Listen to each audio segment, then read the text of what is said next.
in an ironic way, the more I talk to the neo-reactionaries and all their permutations, and you're one of the OGs, but all these guys who are taking up these ideas and going through, it seems like they are actually the last defenders of liberalism in this really ironic way, even though they spend so much time and ink and blood attacking liberalism. Like, that's liberalism's only hope. I totally agree with that. I totally agree with that.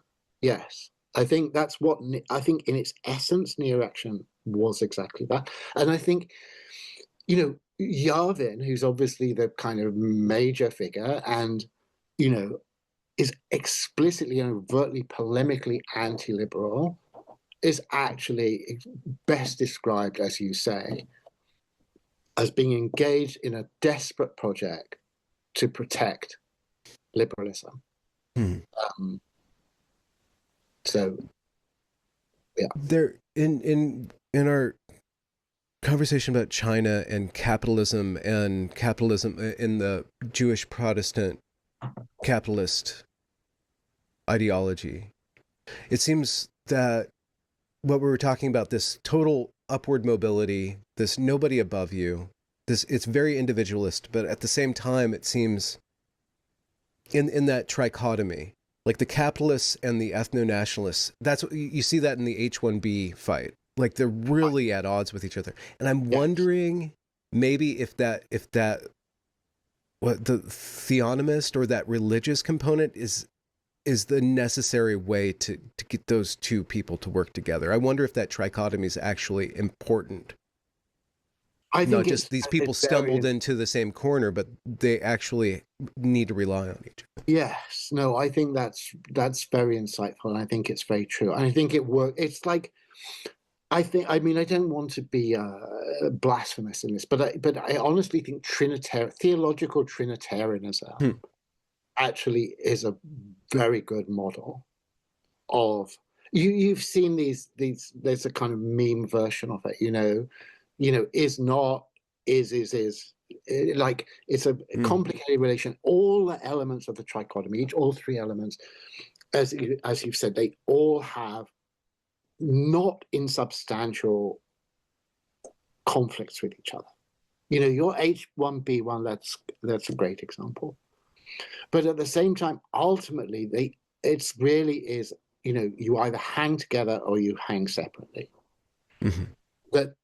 Nothing could be more important than that all of these three factions realize that despite their serious problems with the others, that if this cannot work as a coalitional project, the alternative is really dire. And it's far more dire for all of them than the kind of concessions that they have to make to each other to keep this coalitional thing on the road. And I really have some kind of faith that people will see that. Because even as they're all fighting, when they just for a minute think, well, what would actually happen if the next presidency was a Democrat presidency? They have to realize that would be an utter catastrophe. I mean, what has been learned by the left, by their defeat, and what they would, they will double down on. Or if you think you've seen mass immigration, you have not even slightly seen it. And it's obviously going to just realize that in terms of the culture war against Christianity and all its works will be just massively intensified, and its accumulation of resources extracted from the productive capitalist sector in order to fund itself will be, it's learned from Doge. I think people on the left have learned a lot.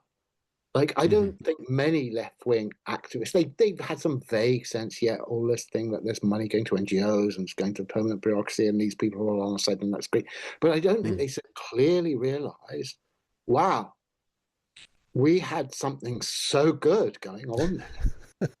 where we take public funds and we use them for political activism.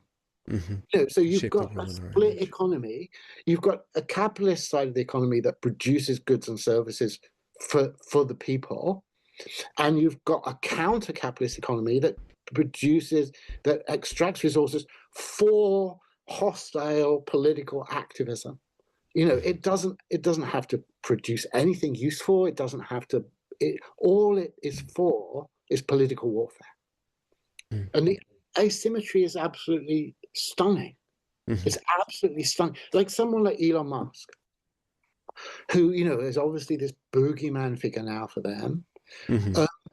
But all his resources are used for things like getting to Mars, running a social media platform. Okay, that for them probably is intrinsically problematic. Building electric cars, solar power. I mean, it's stuff that is of general social utility, and money extracted from him and given to leftist NGOs is going to be used for things like, open borders activism, judicial activism to basically mean that you can't take violent criminals off the street. It's like there's no symmetry for it at all. It's not like nice public things with a leftist tone are going to be done with that money. It's going to be used for war.